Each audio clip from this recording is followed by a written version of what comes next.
Welcome to The Political Animals, a show where two political philosophers, one a right-wing radical, the other a left-wing heretic, come together to discuss the social, political and cultural issues of our day. I'm Jonathan Cole, one of those philosophers. The other is Holly Lawford-Smith. Hey, Holly, how are you today? I'm good. I'm wearing a loud jacket, so I have to try to stay still for this today's discussion. Okay, I'll try not to be deafened by the The the rattling of oppression of my your jacket.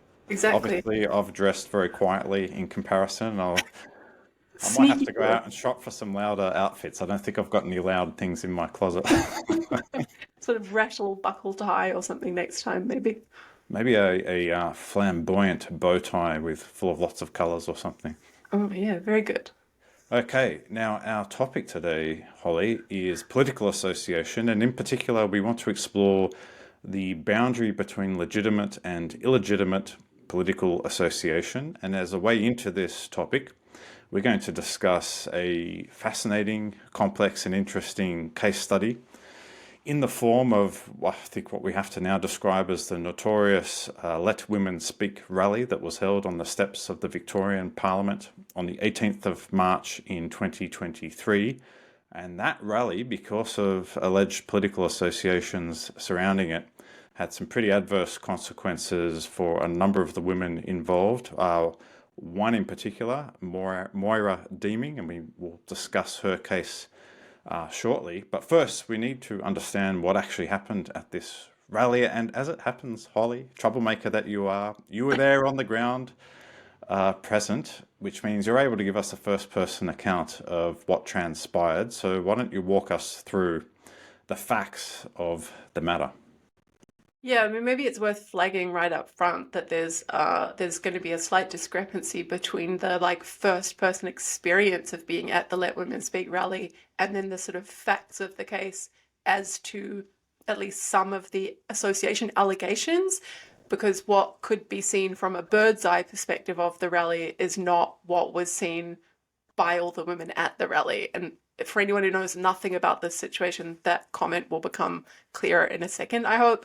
So from a first personal perspective, there was you could call it like a feminist free speech event, open mic, people that had kind of broadly gender critical interests came to sort of like speak about their concerns.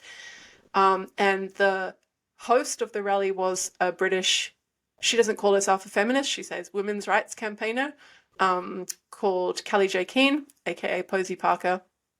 Okay, so that turns out to be one event of many that are going on the steps or near the steps of Parliament at the time. There's also a Protect the Children rally, and there's the sort of tail end of a, I think, weekly or fortnightly freedom. I can't remember what the rest of that is. Freedom rally or freedom protest, the sort of anti-vax, anti-lockdown group. Apparently there were some 6 groups or so, but I don't know what all the others were. The main thing that matters for our purposes is that there was the Let Women Speak rally, a red flag socialist trans-activist protest against the rally, and then there was a third group, which I would describe as counter-protesting the protest, who then later were revealed to be white supremacists at the very least, and then widely accused of being neo-Nazis, and some people just dropped the neo part. And the reason I think it's makes the most sense to describe things that way, the rally, the protest, the counter-protest, is because the protesters in advance of the Let Women Speak event were putting posters up around town saying, "Fight the far right," with Kelly J. Keane's face on them. So the sort of protesters were setting up the feminists as though they were the far right. And then to my mind, it's not super surprising that the actual far right, of which there are, what, 15 or 20 in Melbourne and the whole of Victoria, turn up to kind of fight back. So that's how I understand the sort of the narrative of the like who was opposed to what. And then there's a big sort of question based on the fact that the white supremacist group had a banner that they unfurled, and the banner said, "Destroy pedo freaks." And I think a lot of the kind of issue around the associations or the accusations of political, like, the reputationally damaging stuff that's come out of being at that event for the women is the question of what that banner meant and what the relation of the white supremacists to the Let Women Speak rally was. So all the opponents were saying that they were there to support the rally, or they were attending the rally. And a lot of the progressives of Melbourne somehow interpreted the pedo in Destroy Pedo Freaks to mean trans people. And so they just sort of thought it's all the same stuff. There's just a bunch of like people who hate trans people together on the steps of Parliament. So that there's kind of the feminist neo-Nazi alliance, and then there's the good people across the road separated by the police and horses protesting the bad people. And that's the kind of narrative that took off in the media, and that I think caused a lot of the like problems then for women who had attended in terms of their their jobs or their projects or their political status in Moira's case.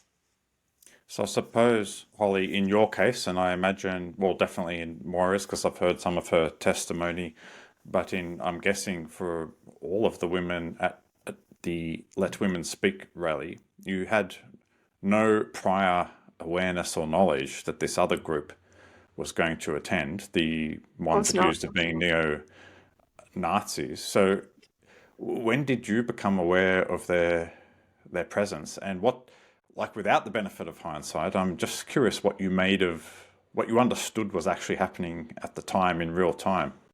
Yes, sorry, and thanks for asking that, because I meant to come back to that as the difference between the like what we saw and what other people think they saw or what got reported. From my point of view, and this is kind of important, the white supremacist group showed up in black shorts, black bucket hats, and t-shirts. There were no insignia. There was no, they could have been Antifa, and a lot of us just assumed that they were because it's sort of typical black bloc. Which is to say, you assume they were from the far left. Exactly, yeah. And then you're sort of fearful because they would belong on the protesters' side, but they're sort of somehow being allowed to be, however many 10 meters away or whatever on the same steps, but they're also doing their own thing. So what I clocked was just a bunch of kind of like late teenage-ish, early 20-ish boys in bucket hats with a banner. Didn't see the banner, don't know what's going on over there, paying attention to our own rally. And again, as a lot of the women who were there have said, the threat to us, like the people screaming violent, threatening stuff and straining at the police line and whatever, being dickheads to the horses, the police horses, that was the trans-activists. So the thing that felt like, fuck, I hope that police line holds, that's the problem. We're not looking over there at the bucket hats, wondering what they're doing. They're just doing their own thing. Okay, it turned out later what they were doing was making a speech into a loudhailer about white revolution or something. So that then comes out on video footage much later. And that they had done some Sikh Heils. And so then, of course, there was the whole thing afterwards of Victoria banning the Nazi salute. And then the police ushered them out, and for some reason they took them between the Let Women Speak group and the protest, and on their way out, they also did more Sikh Heils. So that was the moment, I think, that most of the women at the Let Women Speak rally, because they only had to turn and look behind them to what was happening, that they would have first seen these men in black doing Nazi salutes. And again, I think some people have said, and I think this might have even been in the post-rally video that the organizers did together, that they even then just thought these are like dickhead young boys trying to antagonize the socialists, that they didn't still, even at that point, think, well, if you do a Nazi salute, you are a neo-Nazi. Like, that could just be a really stupid thing for some sort of antagonistic young people to do. So I don't even think on Sunday after the rally did I believe they were real neo-Nazis or white supremacists. It was just at some point after, maybe in the next few days, one of the men was identified as like a known member of this National Socialist Network, which is a white supremacist group. And then from that point on, it became like factually known. Have we subsequently learned anything about that group? Was it even an organized group versus, say, just an appeal on social media or through networks who, if you want to come and do whatever it is they intended to do, turn up here, or is there still a bit of mystery around who exactly they were and their intent on the No, day? I don't think there's mystery, although I don't know like the exact if people are across the exact like who of those 15, 20 boys or whatever is connected in what way. But there have been investigative journalist infiltrations and reportings of the National Socialist Network. So this man, Thomas Sewell, is kind of known to be a leader, and some of the other figures in the group are known and then can kind of be recognized and named. So it looked to me like that was the little group of them, whether it was all of them or whether there were other people with them as well. But the fact of the kind of uniformity of the dress, that the action, whatever you call it, was clearly coordinated because they sort of stood in a line and two held the banner in the middle and they did their salutes, right? So that looked to me like an organized group. Yeah.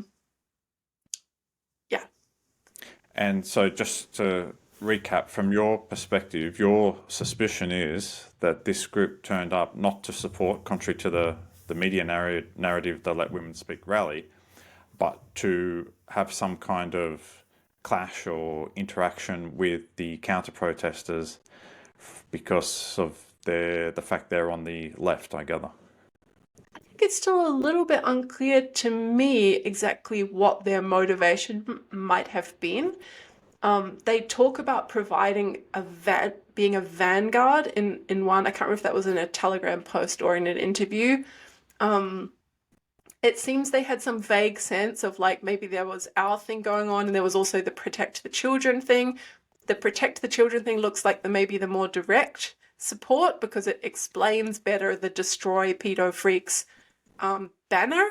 But and then maybe there was one interview I watched where it seemed like the leader of that group kind of referred to the like Gotham City trash or something. I can't remember exactly the words, but it was like he had this view of the commies and so very disdainful view of the sort of socialist side, and then sort of saw the people on the other side of the police line as the kind of normies or whatever. And so maybe they had some intentions to do with like protecting the normies, or I think there was also something that was like disparaging toward lesbians in particular, and maybe then had the implication that if there were going to be people standing up for like traditional family values or whatever, it shouldn't be us as the representatives. So there was a bit of, shouldn't be the radical feminists and lesbians, it should be this strong white men, something. So, but again, I can't really speak to their full intentions, but that's kind of what I've cobbled together. And then I guess the thing we like is that's most interesting for us, right, is like what the fact of those men turning up at the same place at the same time for whatever their reasons, what that means for everyone who was in the same place at the same time. Like, do they need to make some denunciation? Are they presumptively associated with white supremacists now? So we should talk about that. But the other like little spanner to throw in the mix, because when we get to talking about the Moira Deeming situation, is that a lot of what she was alleged to have done wrong was not really, in the end, I think, about the white supremacists. It was about her associations with Kelly J. Keane, the host of the rally, and then this other Melbourne woman, Angie Jones, who did a pretty intemperate tweet once. So there's this weird thing shifting around of like, there's a question of political association, but it's also a slippery question because it's not merely what are your responsibilities when white supremacists turn up nearby you. It's also like, can you stand together on the steps of Parliament or drink champagne in a video with someone who once did a podcast with someone who was in a selfie with someone who was a white supremacist? So that's the full complication of the real case study that we're like picking up on. And you're right, this is where it gets really complicated, actually. And that's why it's an intriguing case study. So let's go to the Moira Deeming issue, because she is a member of the Victorian Parliament, and at the time she was a member of the Victorian Parliamentary Liberal Party.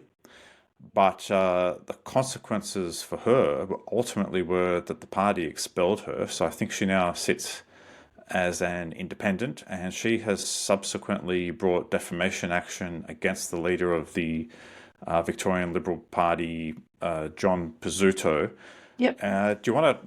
You've been following this trial closely, and you've actually gone and attended some of the hearings in person.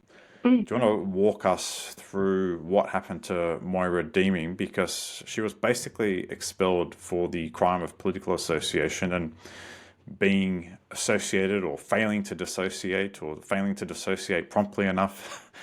The facts get interesting with neo-Nazis. That's really the allegation here. And you've run us through the facts that these neo-Nazis, if that's what they were, and I guess there's some evidence in that regard, Yeah. they effectively gate crashed. They weren't part of the event that Moira was part of. But let's dive into the details of this particular case. Yeah. So, I was just going to kind of, people who are interested, by the way, if you go to if you just search like Federal Court of Australia Deeming v. Pseudo or some combination of those words, there's a list of all the documents. So some of the documents that we'll be talking about in this discussion, you can go and have a look at if you don't believe us, because what we're saying is probably going to sound absolutely insane. You think, can this really be happening in court? It is. So one of the documents is a transcript, and there's also the recording. So a transcript of a secret recording that was made in the meeting where the expulsion of Moira Deeming was kind of first raised. So you can listen to that or read that. And I'm just going to mention a few bits from that. So in October, so this is a person from the Liberal Party kind of putting these accusations to Moira. In October 2019, this is Kelly J. Keane, appeared in a video with Jean-Francois Gariepi, a far-right YouTuber who advocates blah, blah, blah. Okay, so Moira's connected to Kelly J. Keane. Kelly J. Keane appeared in a video with. Okay, and then they list, and that guy has made videos with these other guys. Neo-Nazis Richard Spencer and Mark Collett, as well as former Ku Klux Klan leader David Duke. So hold on, so now it's Moira was a host of a thing with Kelly J. Kelly J was in a video with this Gariepi guy. The Gariepi guy was in a video with neo-Nazis. Therefore what? Okay, this is literally in the meeting where she's being expelled. Okay, point 2, still about Kelly J. She's given an interview to Soldiers of Christ Online, a far-right network. Okay, she gave an interview to someone. So Moira to Kelly J to who she gives an interview with. And then, literally, this is not a joke. Then in terms of white supremacy allegations, one incident came after she, Kelly J, took a selfie with Hans-Jürgen Johansson, a Norwegian neo-Nazi, blah, blah, blah.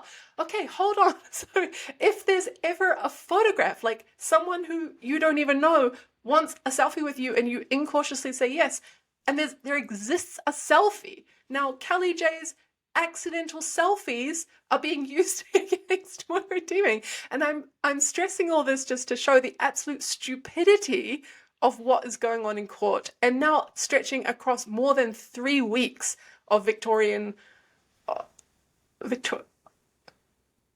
is it? Now I'm confused about the courts. Sorry, federal court, but in Melbourne. Sorry, across federal court time. It's really these like, not just what you yourself have done. It is the moral, like, perfection or purity or whatever of the people who you associate with.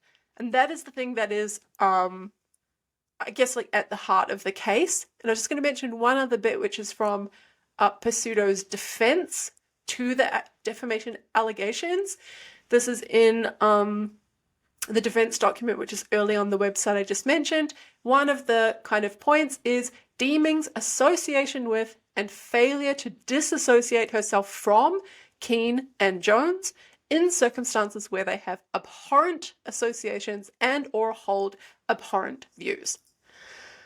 Okay, so you had a look at some of this stuff as well. What did you make of it? Yeah, look, I'll offer a perspective, but also just a couple of additional tidbits of information. I mean, you've really zeroed in on some of the most outrageous aspects of the case, but I believe the accusation from Pizzuto and the senior leadership of the Liberal Party, because she was kind of hauled in, as we know from this secret recording, which wasn't made by her, I understand it, but one of the guys in the room. But she faced about 5 or 6 of the senior leaders, and they brought her in to account for her actions.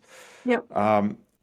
She was accused of working with the organizers of that rally, who had known or established links with people who have Nazi sympathies, which is, you're talking about Kelly J. Keane. So the Yep. accusation there is that she should have known or somehow done due diligence that she was working with, and she says she was kind of had a minor organizational role. She wasn't one of the key organizers of that rally. And she didn't leave the protest once it became apparent that there were neo-Nazis there, but you've just recounted how, She as could. someone in real time on the ground, I mean, you had no idea what was really happening, and, so there's that element. Totally And different as story if they had swastikas, right? Then we're in yeah, a yeah. different ballpark. Yeah. Well, she made the same point you made, which is like, how was I supposed to know before they literally put their hands up as they're departing the scene, or when they're out of our line of sight off to the side, that they are neo-Nazis, if that's what they are. And then, Right. of course, there's the so-called celebration video, which I haven't viewed. Now, what's interesting is I listened to 40 minutes. I didn't read the transcript, but I listened to 40 minutes of the secret recording of the meeting, which is the Yep. first part in the court documents. And this is my interpretation of what happened, because as you've recounted, and as she pleaded, I mean, she is not associated directly at all with any neo-Nazis. Yep.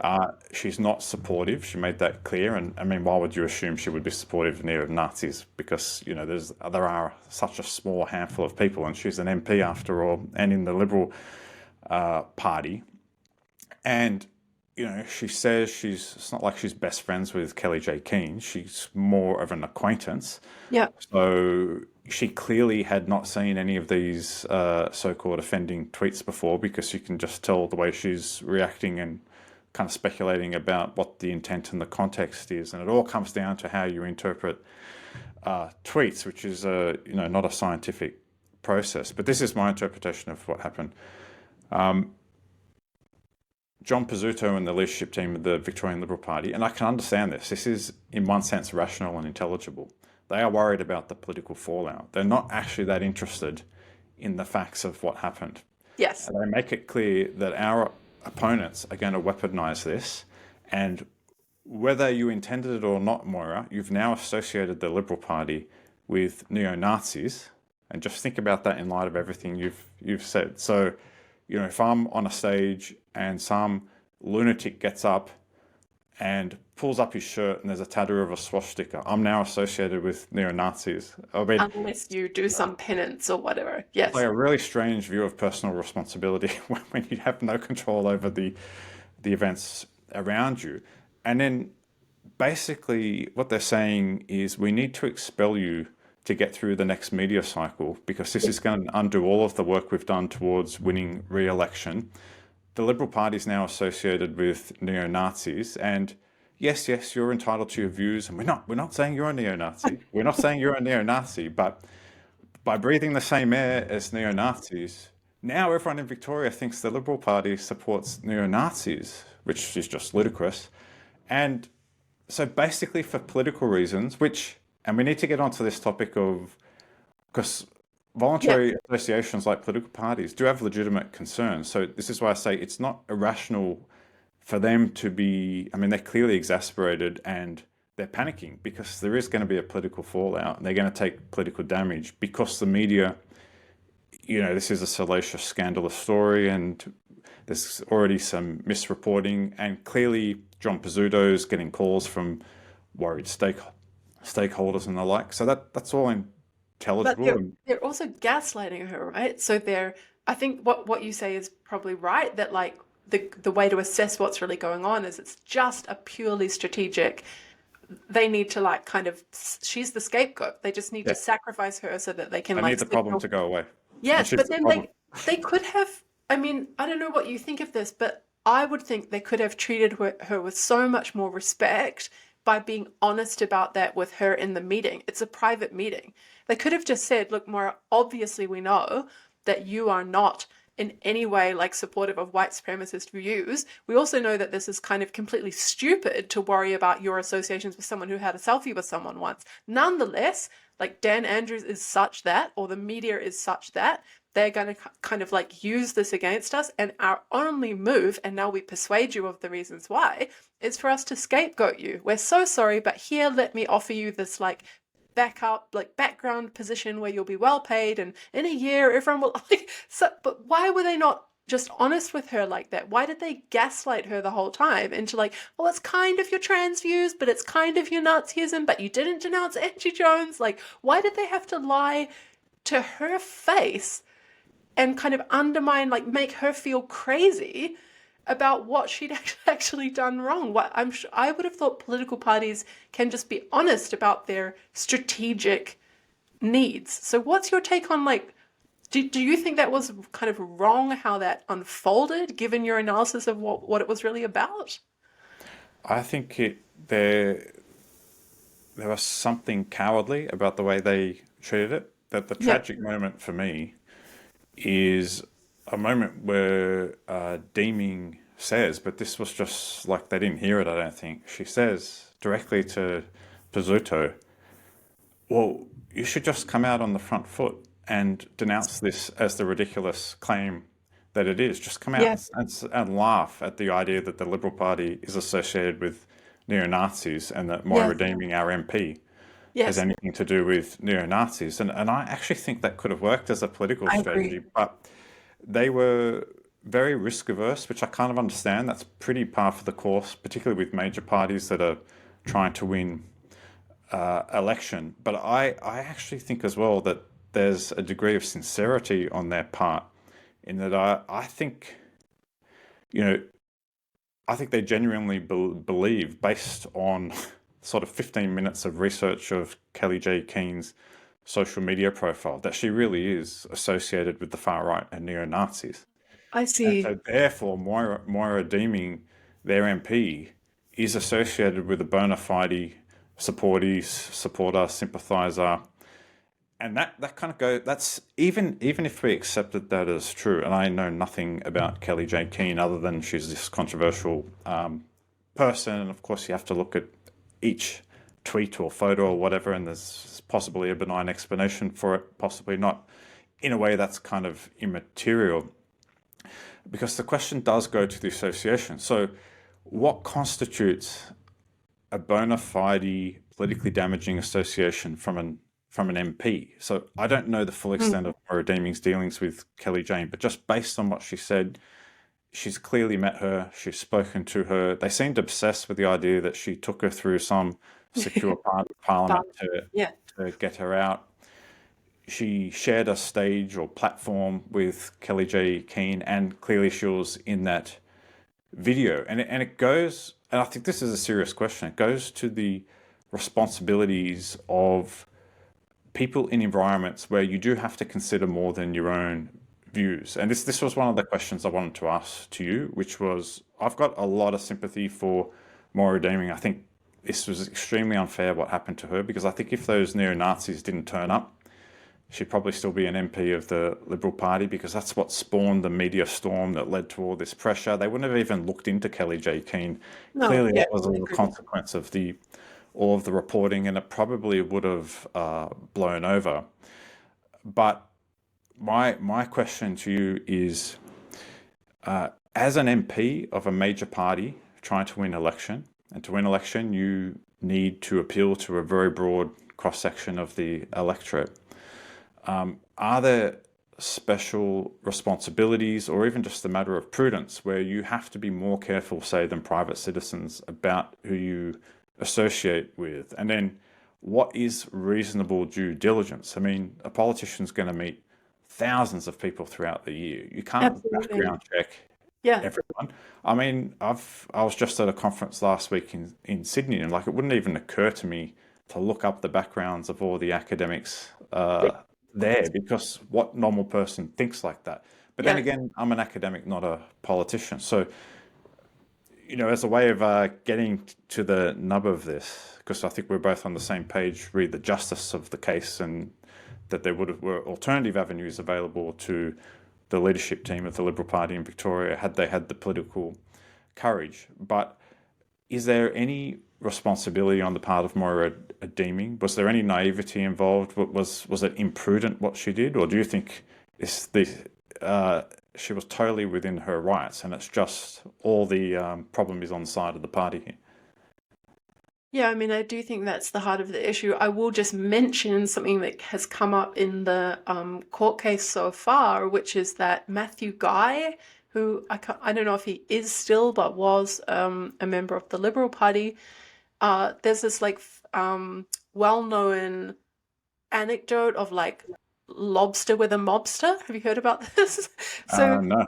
it's just interesting as a comparison case. So he had dinner with someone who is like has been regularly or multiple times accused in court by Melbourne police of being part of the mafia, like whatever mafia part of the mafia operates in Melbourne. And when I looked up this lobster with a mobster anecdote, it turned out he had a previous, so 5 years or so earlier, he was also at a fundraiser with this particular alleged mobster person. So there's this kind of like history of associations with someone who may be a mafia member and has been accused of being complicit in murder, extortion, and drug trafficking, right? And somehow that he survived that, but Moira is expelled for this 3-step or more possible association with a white supremacist. And I think what that reveals to me is that like there's something very like only political football about this like white supremacist like it's almost a shadow. It's like, yeah, there are 15 of them in the whole of Victoria, like who want a white revolution and think they're starting a revolution in their bucket hats. And yes, occasionally, very occasionally, you get a white supremacist like lone terror attack. So there is some like extremely indirect causal possibility of something really bad happening. But what is the real magnitude of that threat? I would say extremely low, especially compared to all the other threats that we actually face in society. So then what's going on where that's the thing that you all have to like trip over yourselves, denouncing and disassociating from and all this other stuff, but not the actual mafia. And or all these more mundane things like political men using prostitutes, for example. Like there's so much injustice and there's never this hysteria about disassociation. So for me, the mystery is like, I think you're right that there's a real question of, does a political party member have to be careful about some associations, and are some associations beyond the pale? I do want to take that question seriously, but I also want to acknowledge probably this association with like white supremacists or with some like, white revolution total impossibility in a state like Victoria, that for me needs an explanation that's not about the real threat of that thing ever taking hold. It's just more like a cheap, easy excuse for politicians to signal their moral virtuousness. And then again, they're just like, they're using Moira to do that and destroying her life in the process. I think you've highlighted something really significant here, and that is the kind of magical power of the word Nazi and what I would describe as a kind of moral panic around racism, such that it's treated with a very different standard. And this is also the cruelty and tragedy of Moira Deeming's situation, because, I mean, if a bunch of radical Islamists had have turned up, we wouldn't be here discussing her case. And we've just seen in Australia, as probably across the world, after the assassination of the leader of Hezbollah, Hassan Nasrallah, people have gone out in the streets with photos of him and waving the Hezbollah flag. I bet you if we did an investigation, if journalists did an investigation, we'd find dozens of politicians that have had dinner with Muslims in Australia who are sympathetic to Hamas or to That's right. Hezbollah. But you know what? No one gives a crap about that. That does not have the magical toxicity, the radioactivity of the mere perception of anything to do with Nazism and white supremacy, and that is how I think, Holly, you explain the absurdity of someone being damned not just by association, but by association of association of association. I mean, Yeah. how to explain that insanity except for that? And when I say moral panic, just to be clear, I mean, obviously racism exists and it's a problem and it should be condemned. But for whatever reason, we've gotten ourselves into a culture now where we think racism is literally in every nook and cranny. It could be lurking in the most innocent, innocuous speech.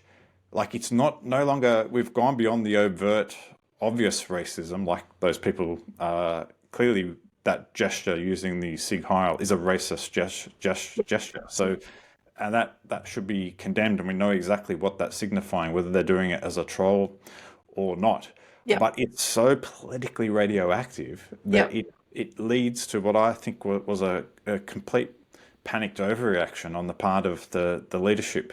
And I think their view was like, well, it doesn't really matter what the facts of the matter is. Like, we're done now because of this association, even if just by happenstance, and therefore we do have to scapegoat one of our MPs because this is so toxic in the sort of political universe, conceptual universe of the way politicians think, that they would literally crucify one of their own in order Yeah. to just avoid the media's attention that's going to come. But the irony of it is that in being hysterical about white supremacists and wanting to oppose them, they actually give them so much social power that they are making them much more significant, have much more of a kind of presence and reputation than they deserve or would otherwise have. Why are you granting 15 boys in bucket hats that mainly hang out in the gym in sunshine or whatever, like a literal heckler's veto over any event ever? Because now all they have to do, they know, they've learned by experience, all they have to do to get huge numbers of media headlines, their photos in every paper, they're on Sky News, their messages being disseminated everywhere. Oh, any white resentment person who's feeling a bit frustrated and wonders if there's someone he can join? Oh, how about these guys? I mean, it's so stupid and unstrategic. And I just don't understand why, if you really oppose white supremacy, you would give that much power to those people. Ignore them. They're not a real threat. Again, maybe someone then clips this in 5 years when there is a lone terror attack and I caused it, whatever. I think the threat is extremely, extremely low. Stop taking them so seriously and start fighting against real problems, real injustice, real enemies, not just shadows on the wall.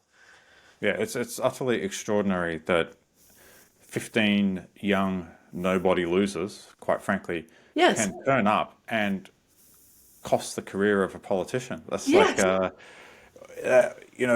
what does that say about our society? But I think we need to press in on a couple of these points along the lines of reasoning that I was talking about in terms of, we do have to consider the legitimate interests and concerns of voluntary associations or even businesses and the like, because I do think organizations per se, they have the right to accept and refuse members. They do have a right to expel. Often they have constitutions and procedures. I don't know if the procedures were followed, but it's, in a way, it's kind of irrelevant. I think everyone would accept that a political party does have a right of expulsion in certain circumstances. If one of their MPs has been charged with child sexual abuse or whatever, I think everyone would expect, it'd be an insane universe if the party couldn't expel someone in those conditions. Now, so the question is, does being a politician and a member of a political party, and they really did zone in on this idea of a team. Moira, Yeah. do you want to be a member of our team? Now, I've already made my views clear on this matter, but I understand where they're coming from in the sense of, look, they are part of a team. Deeming is not the leader of the party, so she does have certain responsibilities in terms of signing up to its policy and the electoral strategy and this, that, and the other. Clearly, her views are not shared. Her views on, women's rights or whatever are clearly not shared by the leadership of the party. That happens in parties. People have their own views. They're not all Sorry to interrupt. automated. Do you understand that? Because I thought, and I might be wrong about this, I'm sure you will know more, but I thought that the Labour Party had to have a caucus and agree, Yeah. but the Liberal Party could all disagree, like had the freedom to be kind of independent. Am I right about that? Yeah, as a matter of constitution and structure. But of course, the Labor Party has like formal factions, and there are all kinds of tensions and differences in that party, just as there But are I in just mean the like in principle, it should be that someone like Moira is more free to have her own views, even if many other people yeah. in the Liberal Party disagree. That's true, right? Well, not only is it true, they were explicit in that conversation with her. But like, they clearly had no idea what her views actually were, or Yeah. were too nervous to say what they were because they weren't sure that they really understood them. Because she Yes. challenged them, like, what is it you think my views are? Which I thought was a good challenge. But Yes. they just kept repeating, "We respect your views, whatever they are. We can't articulate them, but we respect them." And And your views are not the issue. Okay, yeah, what's the issue? We can't say. so it's to do with the association. And so to just drill in on this, because I think the presence of the guys in the bucket hat. Okay, that's like we've I think we've dealt with that. That speaks for itself in a way in terms of the circumstances. But I think the association with Kelly J. Keane is probably what hurt her most. Like I said, I think that would have become an issue without the circumstances around the event. And this is where, okay, I think there's a little more to discuss here in terms of, does a politician have to be careful? I mean, it's not like she's a nobody. She's a very high profile and controversial person, right? I think Yeah. Moira must have known that No, she of course wasn't you do that. Yeah. uncontroversial. Yeah. Uh, But she's only controversial on trans issues, which Moira agrees with, yeah, and I agree with. yeah. So the ways in which we You're knew that controversial too, she's Holly. controversial, she's controversial in the ways that we are controversial already before the rally. So it's Yeah, that's not something that Moira should have been expected to like be concerned about. Sorry, that's not fair because you're asked that should be in question right now. So the thought is maybe Moira should have thought in her private capacity she has these feminist views and they line up well with Kelly J. Keen's, but still there's a separate consideration about as a member of the Liberal Party representing all Victorians or making a claim to for the 2026 election, can I be someone who has these like very controversial feminist views and kind of like speaks publicly about them? I think that is a fair yeah, question, isn't it? yeah. So just to kind of clarify where I think we're going, is this goes to this boundary question I introduced right at the outset of where does legitimate association slip into illegitimate? Because it's difficult to kind of draw the boundary. And what I'm exploring is whether the nature of the organization in terms of its mission and purpose is a relevant consideration here. And I think a political party arguably is. So I have no problem. Like, I'm not talking about the merits of the case. Would I sit down with Kelly J. Keane? Yeah, it wouldn't bother me in the slightest because my tolerance for association's enormous as a libertarian. I think a Yeah. lot of this stuff is just moral panic and hysteria.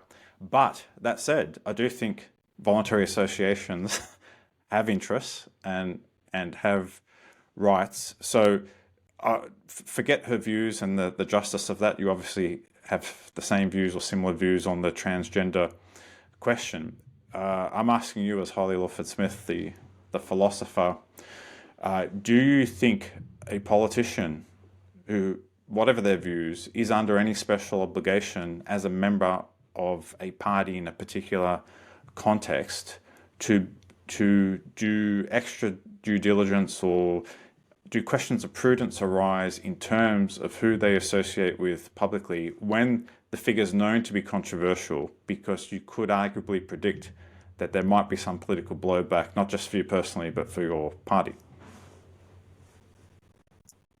I'm not saying that's what Moira transgressed that per se. I just think that's That's the the interesting question. question to me. No, no, I see. Yeah, sorry, I got distracted by something because I think you're right. Like, I'm very much focused on the question of Moira and whether she was wronged by the group to be expelled. And I think what you're raising is the point that freedom of association means we have to be able to form groups around particular common purposes.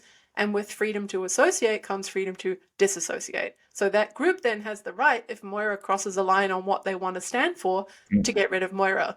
And then the question is just going to be like, are there any limits on those kinds of disassociations or expulsions.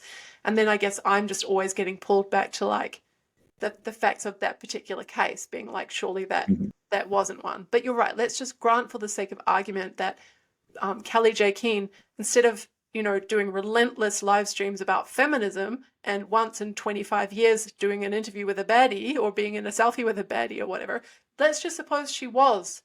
Or let's just suppose we're talking about someone else that hosted the rally who really was just an out and out xenophobe or whatever. What it tie it into the toxicity of racism in whatever way you like.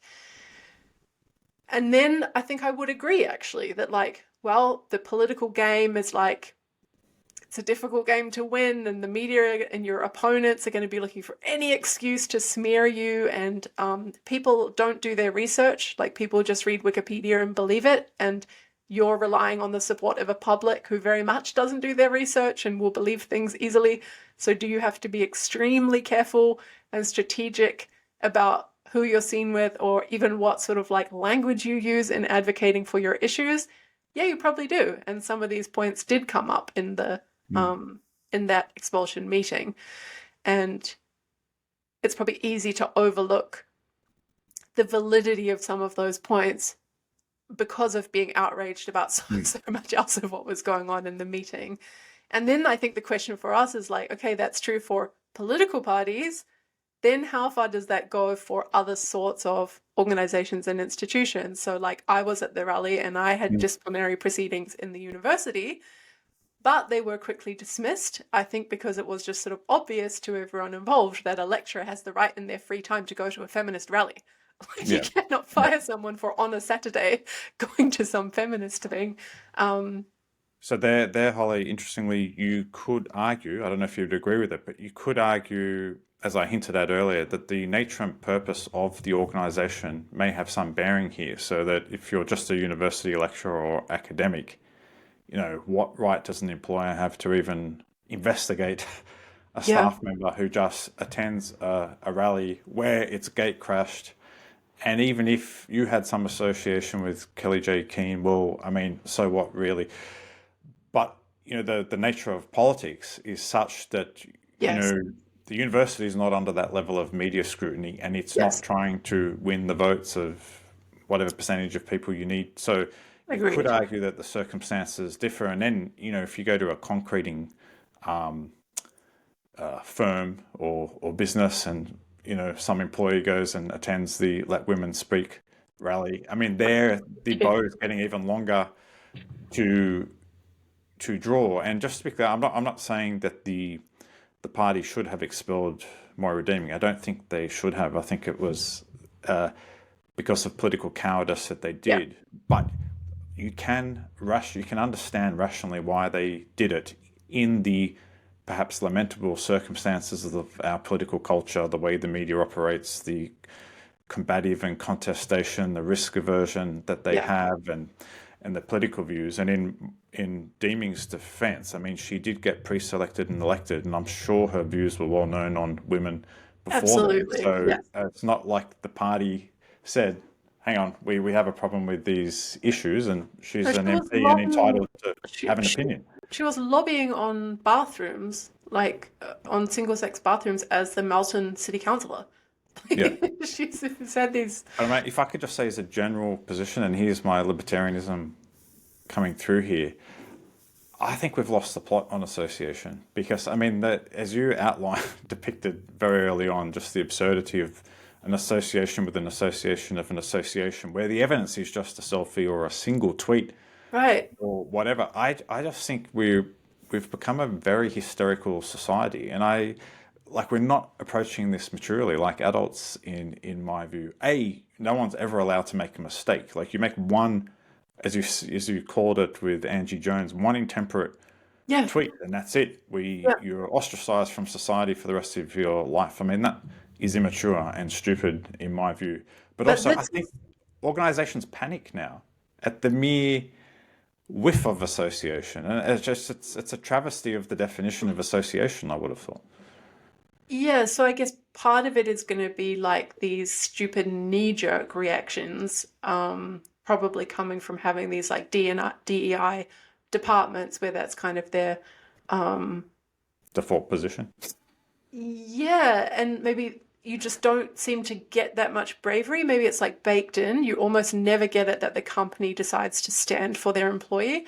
We actually just read a paper a couple of weeks ago I teach a free speech and hate speech class, and there was one paper in particular that had a case study of, I'm going to forget it might have been the Washington Post. It was a newspaper in the US where a young Asian woman who they'd just hired as a journalist was, I think someone dug up her old tweets and she was woke left, like she'd been saying some stupid things.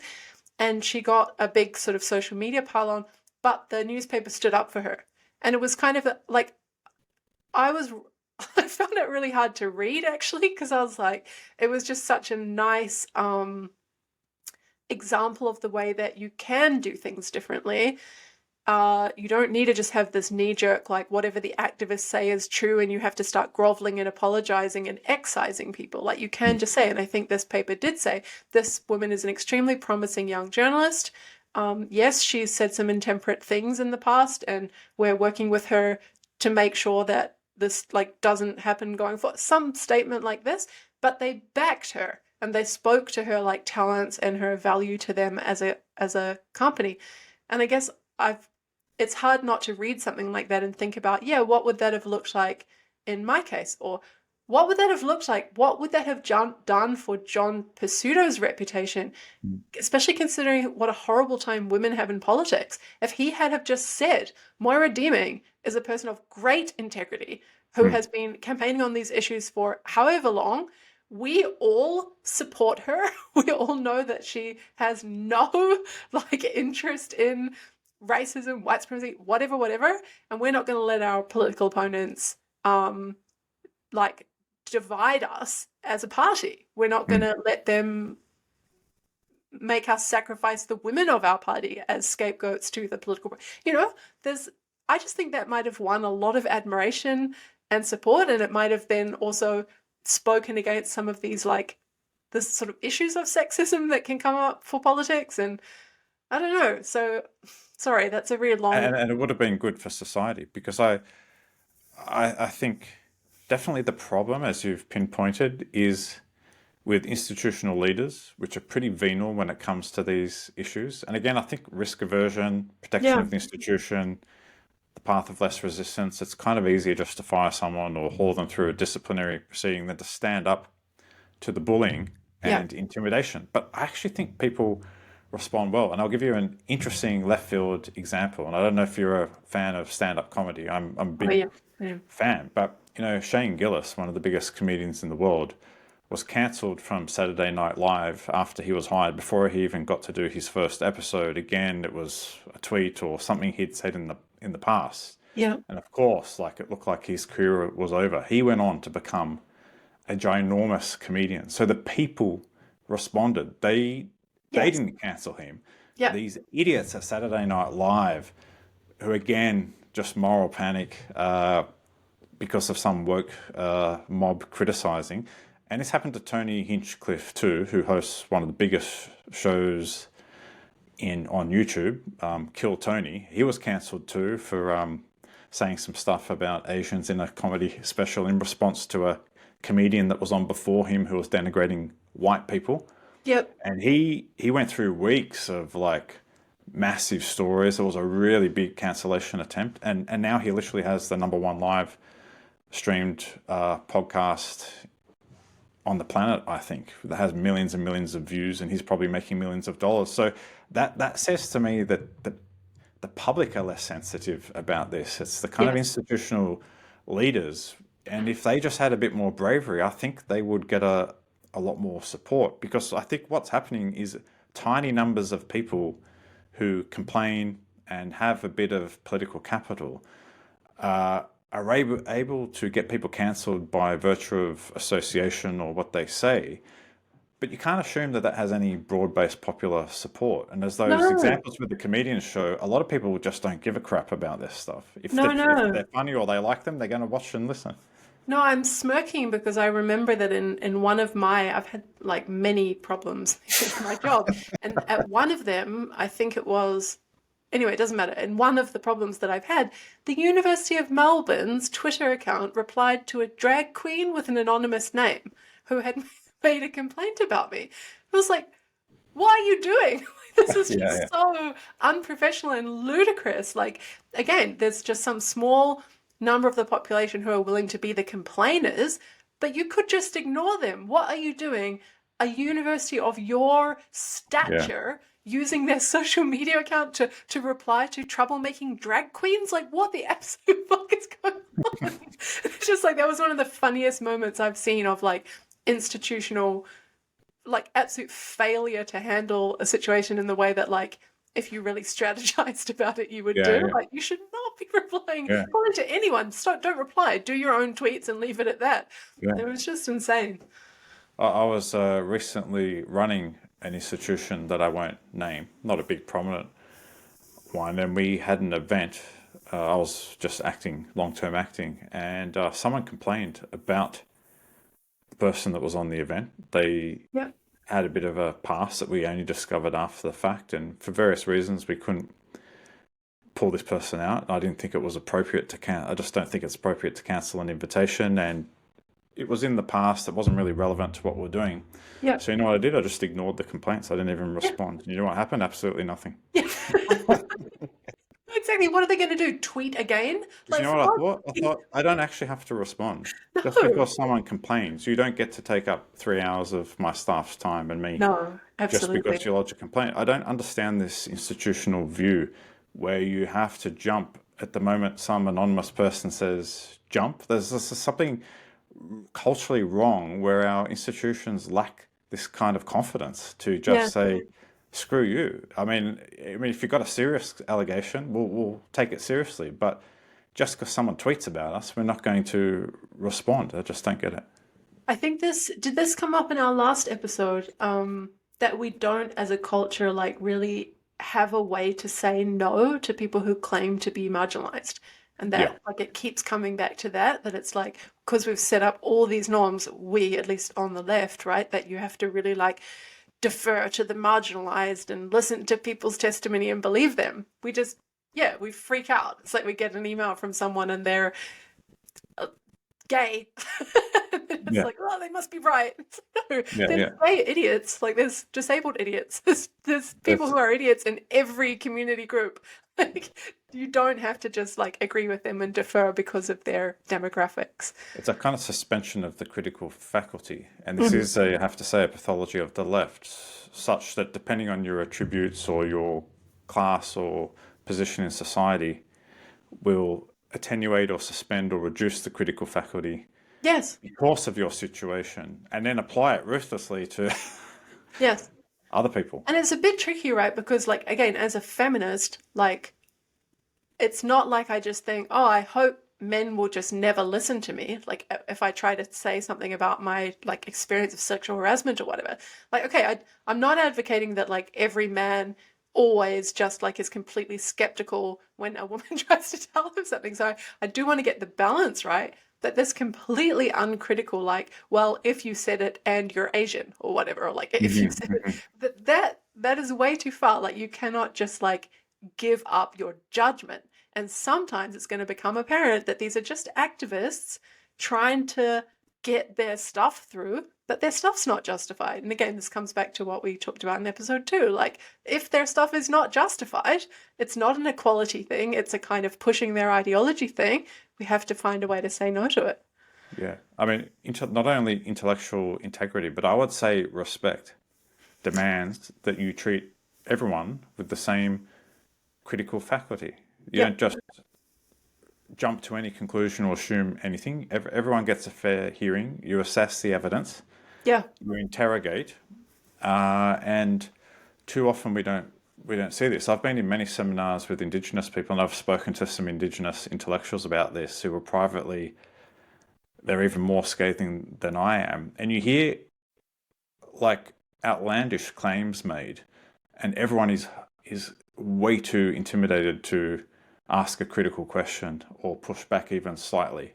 Because, and again, it's because of the moral panic around racism. Everyone does not want to be accused of racism. And it's like, if racism is just saying, well, How do you explain that historically? It does because of evidence X, Y, and Z. I mean, you're actually doing a disservice to Indigenous people by treating them as though they can't actually engage in proper debate and discourse. I find it It's patronizing. patronizing, yeah. It's really, yeah. No, I've had conversations with a particular colleague about this before, that it's like, if I think about when feminist philosophy first started, who would I think is more respectful in the room?